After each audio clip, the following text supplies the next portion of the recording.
Hello student, स्वागत है आपका हमारे YouTube channel my education point में। हमने अपनी पिछली वीडियो में एक्सरसाइज 1.2 को पूर्ण सॉल्व कर लिया है और हम इस वीडियो में पढ़ने वाले हैं एक्सरसाइज 1.3 का इंट्रो वीडियो, अर्थात एक्सरसाइज 1.3 को कैसे सॉल्व करेंगे।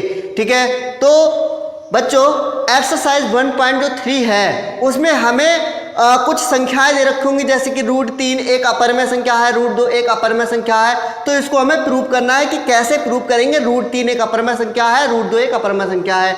ठीक है, तो देखिए सबसे पहले हम ये जान लेते हैं कि परमय और अपरमय संख्याएं कौन सी होती हैं। तो देखिए जो नंबर होते हैं, जो संख्याएं होती हैं, वो दो प्रकार की संख्याएं होती हैं। संख्याएं जो है वो दो प्रकार की संख्याएं होती है। एक तो होती है बिना दशमलव वाली, बिना दशमलव वाली, और एक होती है दशमलव वाली,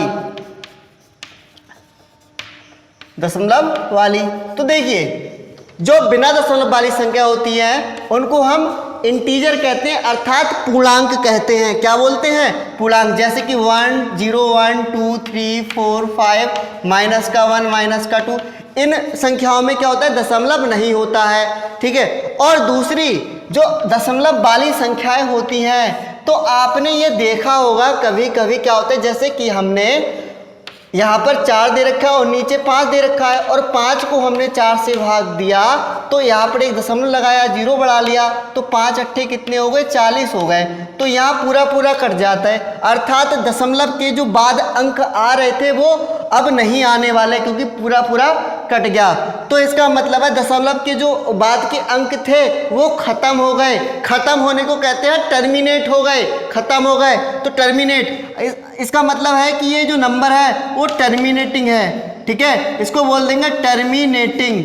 ठीक है, टर्मिनेटिंग नंबर, अर्थात इसमें दशमलव क्या हो गया? दशमलव बाद जो अंक थे वो टर्मिनेट हो गए, खत्म हो गए, तो इसको टर्मिनेटिंग नंबर बोलेंगे। अर्थात जैसे कि हमारा आ जाए 1.213 और बस उसके बाद में, ठीक है, या फिर हमने कह दिया कि 1 पॉइंट कितना आ गया, सॉरी पॉइंट कितना आ गया? 8 आ गया। तो इसमें भी क्या हुआ? दशमलव के बाद जो अंक थे वो खत्म हो गए। तो एक तो नंबर हो गया टर्मिनेटिंग नंबर। दूसरा हो गया, दूसरे को हम कहेंगे कि जैसे कि हमने 1 पॉइंट कोई भाग दिया, किसी संख्या को भाग दिया। ठीक है, एनी नंबर हो सकता है, कोई भी संख्या हो सकती है। ठीक है, उस संख्या को हमने नीचे की संख्या को ऊपर को भाग दिया तो हमें जो नंबर मिला वो 1 के बाद में हमें 2 1 मिला। ठीक है, उसके बाद ये कटा नहीं, फिर से हमें 2 1 मिलना स्टार्ट हो गया, फिर नहीं कटा, फिर 2 1, और अर्थात ये कट ही नहीं रहा था, 2 1 2 1 2 1 आता रह रहा था। ठीक है, तो ऐसे प्रकार का नंबर को हम इस प्रकार ये भी डिनोट कर सकते हैं, 1.21 पे वार लगा देते हैं। ठीक है, इसका मतलब क्या? ये अशांत आवृत्ति है। इसको दूसरी बात में हम कह भी सकते हैं कि ये क्या है, इसमें जो दशमलव के बाद जो अंक थे वो क्या हुए? टर्मिनेट नहीं हो रहे थे, टर्मिनेट नहीं हो रहे थे, खत्म ही नहीं हो रहे थे। तो इसको बोलेंगे नॉन टर्मिनेटिंग, नॉन टर्मिनेटिंग। ठीक है, और वट, लेकिन, वट मीन्स क्या होता है? लेकिन, इंग्लिश तो बड़ी होगी ना, वट मीन्स लेकिन। लेकिन क्या हुआ? ये 2 1 2 1 2 1 आ रहा था, रिपीटिंग, रिपीट होते रहे, रिपीटिंग। ठीक है, अर्थात इसको कह सकते हैं कि नॉन टर्मिनेटिंग वट क्या हुआ? रिपीट, यानी रिपीटिंग होते रहे, दोबारा आते रहे, पुनः आते रहे। और तीसरा जो नंबर होता है, जैसे कि हमारे पास में 1 पॉइंट, अब हमने यहाँ पर जब हमने भाग दिया नीचे वाली संख्या से ऊपर वाली संख्या को, तो हमें ऐसे करके 4 1 3 4 5 6 7, ठीक है, 9 10 फिर 8 मिल गया। ऐसे करके जो अंक थे वो हमें मिलते जा रहे थे, अर्थात अलग अलग अंक मिल रहे थे। पहले हमें 4 मिला, फिर 1 मिला, अर्थात क्या हुआ? अंक जो थे दशमलव के बाद में वो खत्म भी नहीं हुए, अंक जो थे दशमलव के बाद खत्म भी नहीं हुए, और क्या हुआ? रिपीट भी नहीं हुए।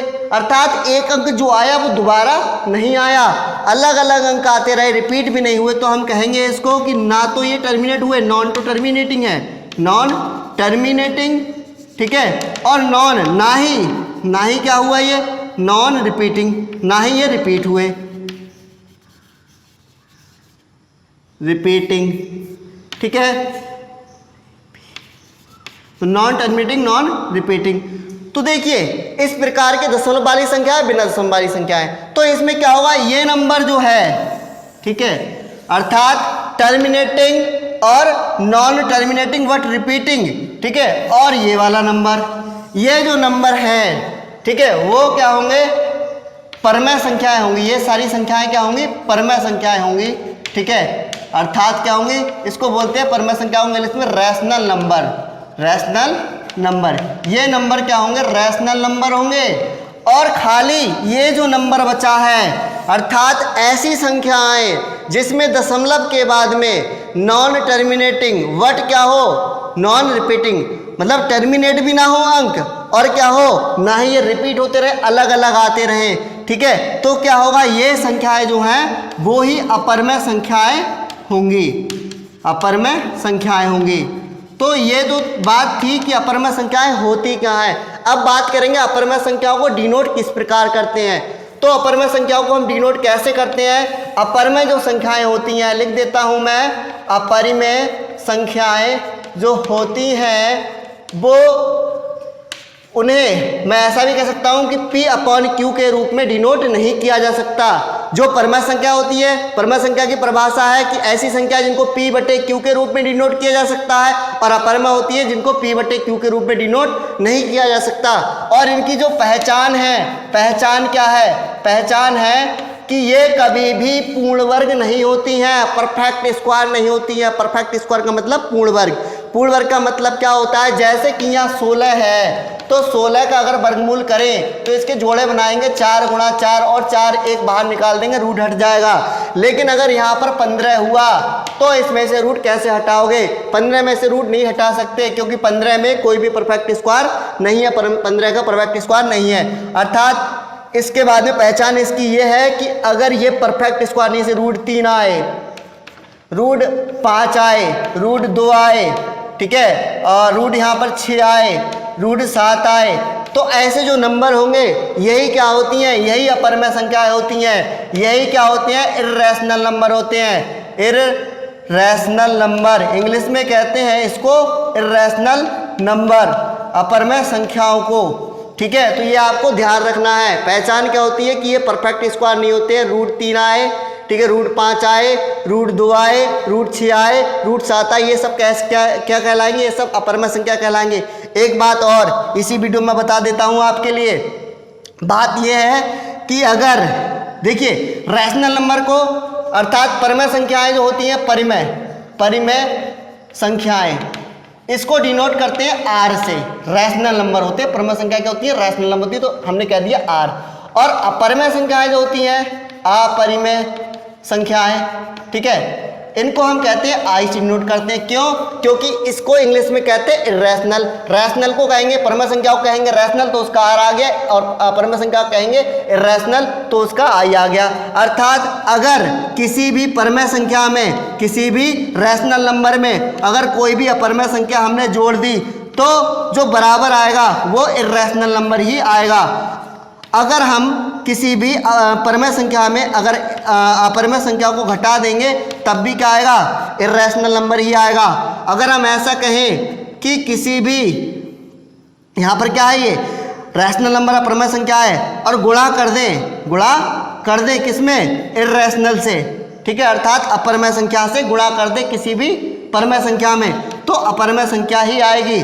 और अगर अपरमय संख्या की गुणा अपरमय संख्या से करें तो इर्रेशनल भी आ सकता है, अर्थात अपरमय संख्या भी आ सकती है और परमय संख्या भी आ सकती है, रैशनल नंबर भी आ सकता है। एग्जाम्पल लेके मैं बता देता हूँ आपके लिए, देखिए किस प्रकार से आ सकता है, ठीक है। एग्जाम्पल ले लेते हैं, जैसे कि मैंने कहा आर प्लस का आई अर्थात रैशनल नंबर।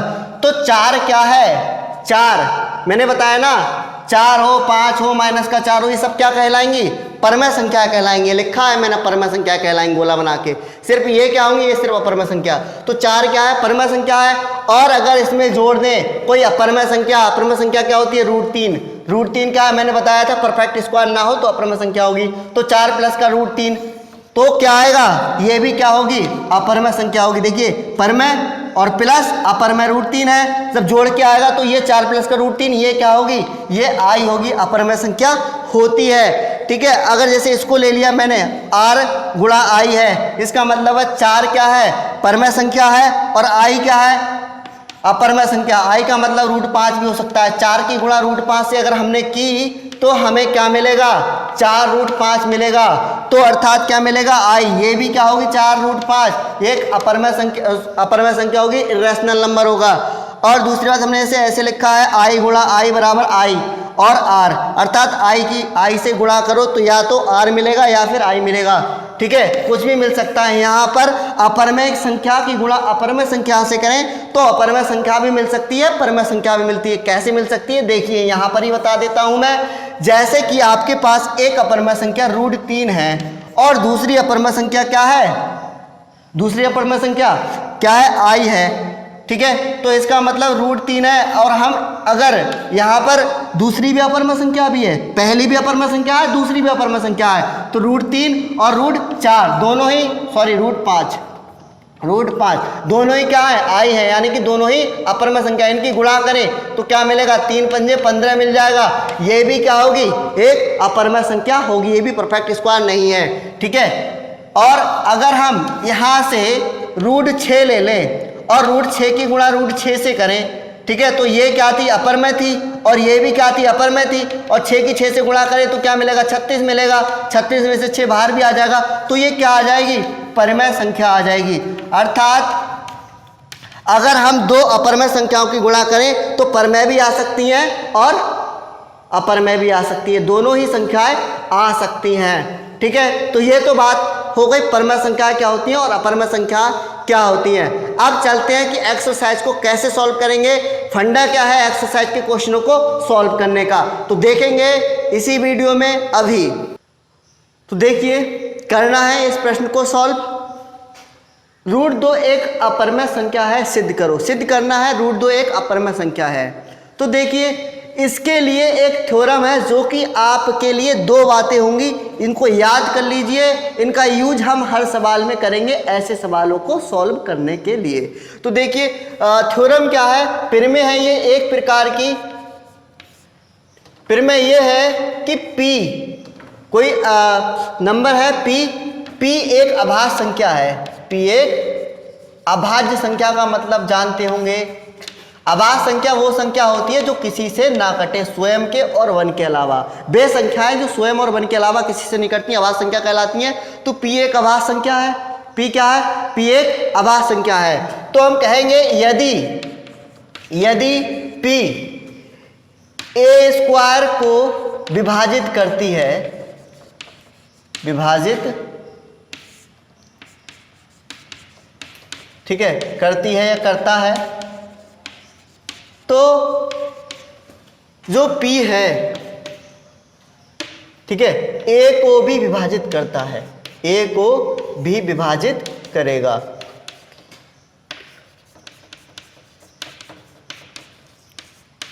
दो बातों की ये थ्योरम है, इसको याद कर लीजिए कि P एक अभाज्य संख्या है, यदि P a² को विभाजित करता है तो P A को भी विभाजित करेगा। जैसे कि 2 क्या है, 2 एक अभाज्य संख्या है, 2 क्या है, 2 एक अभाज्य संख्या है, और 2 जो है वो 4 के स्क्वायर अर्थात 16, 4 के स्क्वायर को विभाजित करेगा।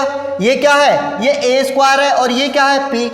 अगर 2 4 स्क्वायर को विभाजित करेगा तो 4 का स्क्वायर क्या होता है, 16 होता है, तो क्या होगा, 2 4 का स्क्वायर 16 को विभाजित करेगा। तो जो 2 है वो 4 का स्क्वायर अर्थात a² था, फिर हमने क्या लिखा, a को, तो a क्या होगा, a तो इसमें 4 होगा, तो 2 जब 16 को विभाजित करेगा तो 2 4 को भी तो विभाजित करेगा, 2 4 को भी विभाजित करेगा।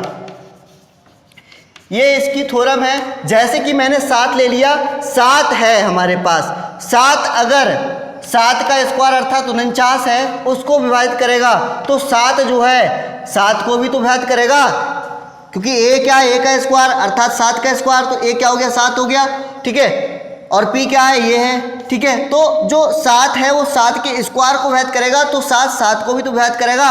ऐसे हम कुछ भी अंक ले सकते हैं, कुछ भी, जैसे कि हमने 5 ले लिया और यहाँ पर 25 का स्क्वायर है, ठीक है, तो अगर 5 25 के स्क्वायर अर्थात 625 को विभाजित करेगा तो 5 25 को भी विभाजित करेगा। इस थ्योरम का हमें यूज करना है। देखते हैं इस एग्जाम्पल को, दे रखा है कि √2 एक अपरमेय संख्या है, सिद्ध करें। तो सिद्ध कैसे करना है, √2 एक अपरमेय संख्या है, तो इस सवाल को हम करेंगे कंट्राडिक्शन मेथड से, अर्थात विरोधाभास विधि से, कि कैसे प्रूव करना है √2 एक अभाज्य संख्या है। तो देखिए इसमें हम सबसे पहले √2 को प्रूव करना है, अपरमय संख्या है, लेकिन हम मान लेंगे कि √2 एक परमय संख्या, अर्थात उल्टा मान लेते हैं कि √2 एक अपरमय की जगह परमय संख्या है। उसके बाद हम कुछ निष्कर्ष निकालेंगे जो कि हमें निष्कर्ष गलत मिलेगा, फिर हम कह देंगे कि ये तो हमने गलत मान लिया था इसलिए हमें गलत निष्कर्ष प्राप्त हुआ, अतः ये एक अपरमय संख्या होगी। ठीक है, तो मैं बताऊंगा बिल्कुल जब प्रश्न में समझा दूंगा, उसके बाद अगर आपके समझ में नहीं आता तो वीडियो के नीचे कमेंट कर देना। तो देखिए दे रखा है √2 एक अपरमय संख्या, सबसे पहले आप इसको मान लेंगे इसके विपरीत, यानी कि जो हमें दे रखा है इसके विपरीत मान लेते हैं √2 एक परिमेय संख्या है। देखिए हमने मान लिया, इसके विपरीत मान लेते हैं कि √2 एक परमेय संख्या है। जब ये परमेय संख्या है तो परमेय संख्या की परिभाषा आपने पढ़ी है, मैंने बताई भी है कि जो संख्या P/Q के रूप में लिखी होती है परमेय संख्या होती है। जब ये परमेय संख्या है, √2 एक परमेय संख्या है, तो √2 बराबर जो होगा वो P/Q के रूप का ही तो होगा, √2 P/Q के रूप का होगा। और जहां P और Q सह अभाज्य संख्याएं हैं, सह अभाज्य संख्याएं हैं, तो बच्चों सह अभाज्य संख्याएं क्या होती हैं ये आपको पता होगा। सह अभाज्य संख्याएं वे संख्याएं होती हैं जिनका HCF 1 आए, जिनका HCF 1 आए। तो यह लिखना पड़ेगा P और Q सह अभाज्य संख्याएं हैं। सह अभाज्य संख्याओं का मतलब होता है ये बिल्कुल सिंपल अंकों में लिखी हो, सिंप्लेक्स फॉर्म में लिखी हो, अर्थात जैसे कि हमारा 25/20 लिखा है तो यह भी सिंप्लेक्स फॉर्म में नहीं है, अर्थात ये किसी ऐसी संख्या से कट जाएगा जैसे 5 से कट जाएगा, 5 पंजे 25, 5 चौक 20, अब ये सिंप्लेक्स फॉर्म में आ गया। अर्थात P और Q जो है ऐसी संख्याओं में लिखो हो कि अभाज्य संख्याओं में लिखा हो कि किसी अन्य अंक से ये कटे ना। ठीक है, तो ये होती है सिंप्लेक्स फॉर्म, अर्थात ये P और Q कैसा होगा, सहअभाज्य संख्या होंगी, तो इनका जो मासा है वो कितना आएगा, 1 आएगा। तो लिखना पड़ेगा HCF कितना आएगा, P और Q का 1 आएगा। इतना हम लिख चुके हैं। बस ये थोड़ा सा क्वेश्चन जो थ्योरी वाला है, अगर आप समझने का प्रयास करेंगे बिल्कुल आपको 100% समझ में आएगा। सबसे पहले मैंने लिखा है इसके विपरीत मान लेते, मैंने कहा था कंट्राडिक्शन मेथड का मतलब है विरोधाभास विधि हमने लगाई है। पहले हम अपरमय सिद्ध करना है लेकिन इसके विपरीत फिर भी हम मान लेंगे, इसके विपरीत मान लेते हैं कि √2 एक परमय संख्या है, उल्टा मान लिया।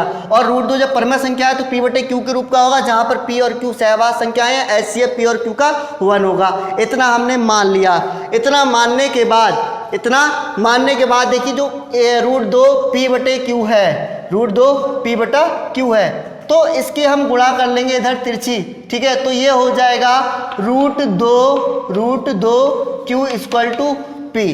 ठीक है, अब हम क्या करेंगे, इसका ये जो समीकरण दे रखी है इसका हम वर्ग कर लेंगे, यहाँ लिखेंगे वर्ग करने पर, जब हम वर्ग करेंगे तो वर्ग करने पर हमें क्या मिलेगा, ये मिल जाएगा √2 का स्क्वायर 2 मिल जाएगा। ठीक है, √2 का स्क्वायर 2 मिल जाएगा, Q का हो जाएगा Q² और P²। ठीक है, अब Q² बराबर क्या आएगा, P²/2 आएगा। तो देखिए यहां से देखिए जब 2, इसको छुपा लीजिए, मैंने बताया था जब P A² को विभाजित करेगा तो P A को भी तो विभाजित करेगा, यही तो मैंने बताया था अभी कुछ देर पहले।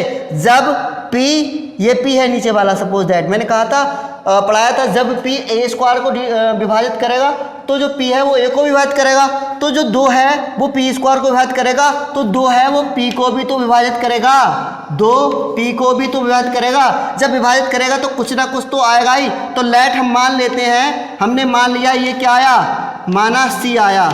ठीक है, P/2 कितना आ गया, C आ गया। तो यहाँ से P की जो वैल्यू आएगी वो आ जाएगी 2C। P की वैल्यू कितनी आ गई, 2C। इसको आप नोट कर लीजिए। ठीक है, अब P बराबर हमारा जो 2C आया है, P बराबर 2C, ये हमारा क्वेश्चन नंबर 1 है, और P की जो वैल्यू 2C आई है ये क्वेश्चन नंबर 1 में रख दो। जब हम क्वेश्चन नंबर 1 में P की वैल्यू रखेंगे तो हमें क्या मिलेगा, देखिए यहाँ पर रख दिया हमने √2 Q और P की वैल्यू कितनी आई है, 2C आ चुकी है। एक बार पुनः इसका वर्ग करेंगे, वर्ग करने पर हमें क्या मिलेगा, देखिए ये मिल जाएगा 2Q² = 4C²। अब 2 एकम 2, ठीक है, 2 दूनी, यहाँ पर मिल गया हमें 4। तो यहाँ से क्यू स्क्वायर इस 2 को इसके नीचे फेंक दो तो यहाँ पर आ जाएगा क्यू स्क्वायर बटे 2 बराबर सी स्क्वायर। ठीक है, इतना हमें मिल चुका है। अब आप एक काम और करिए, देखिए 2 अगर क्यू स्क्वायर को विभाजित करेगा तो 2q को भी तो विभाजित करेगा। जब 2q को विभाजित करेगा तो हमें d मिलेगा, यहाँ मान लेंगे। माना हमने कि जब q को 2 से विभाजित किया तो हमें क्या मिला, d। तो q बराबर क्या आ गया, 2d। अगर हम इसको पास लिख लें, देखिए q बराबर 2d आया है और p बराबर क्या आया था, 2c आया है। अब p और q सहवास संख्या थी। अब इनमें देखिए सेम नंबर, देखिए यहाँ पर जो अगर हम यहाँ से मासा निकालें तो मासा क्या मिलेगा, p और q का मासा कितना मिलेगा, 2, क्योंकि यहाँ पर 2 जो है वो सेम नंबर है, क्योंकि q के जो गुणनखंड आए वो 2d आए और p बराबर हमें 2c मिला। तो 2 गुणा d 2 गुणा c और HCF अगर हम इन दोनों संख्याओं का निकालें तो HCF का मतलब होता है महत्तम समवर्तक। महत्तम समवर्तक का मतलब होता है कि जो 2 संख्याओं में से कॉमन क्या आता है। तो कॉमन देखिए 2 इन दोनों में कॉमन है, तो HCF P और Q का 2 आया। और आप देखिए यहाँ पर जब हमने लिखा था P और Q सहवास संख्याएं थी तो HCF P और Q का कितना आया था, 1। अर्थात हमें गलत इन्फॉर्मेशन मिली है। पहले HCF हमारा P और Q का हमने 1 माना था, लेकिन जब हमने क्वेश्चन को आगे लिखा तो हमें क्या मिला, PQ जो है HCF ऑफ PQ का यानी PQ का HCF 2 मिला। ठीक है, तो ये जो कि क्या है, गलत परिकल्पना है और ये गलत परिकल्पना हमें गलत, ठीक है, मानने के कारण मिली है, क्योंकि √2 एक अपरमय संख्या थी, हमने क्या मान लिया, परमय संख्या मान ली, इसलिए हमें ये गलत इन्फॉर्मेशन मिली है। तो हम यह कह देंगे कि जो कि ठीक है गलत है, जो कि गलत है, क्योंकि ठीक है P और Q का जो HCF था, HCF of P and Q कितना आया था, 1 आया था। ठीक है, और यहाँ लिखेंगे तो हम लिखेंगे इस तथ्य का विरोधाभास प्राप्त होता है, उल्टा प्राप्त होता है, इसलिए लिख देना है और कुछ नहीं लिखना है कि इस तथ्य का, इस लैंग्वेज लिखनी है थोड़ी सी, इस तथ्य का ठीक है विरोधाभास प्राप्त होता है।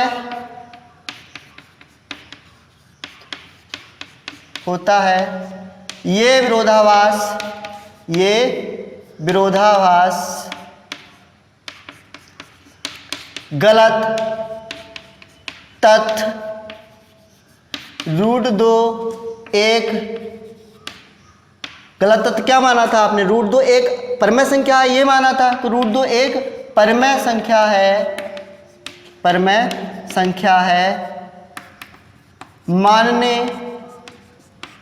के कारण मिला। अतः हम कह सकते हैं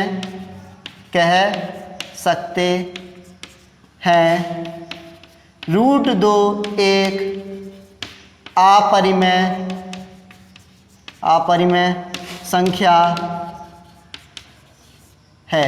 इस प्रकार बच्चों ये प्रश्न सॉल्व हो जाता है। देखेंगे इसी का अगला एग्जाम्पल, √3 एक अपरमय संख्या है, कैसे सिद्ध करेंगे। जब आप एक के बाद एक एग्जाम्पल इसी प्रकार देखते रहेंगे तो आपके लिए समझ में आता रहेगा। ठीक है, धन्यवाद।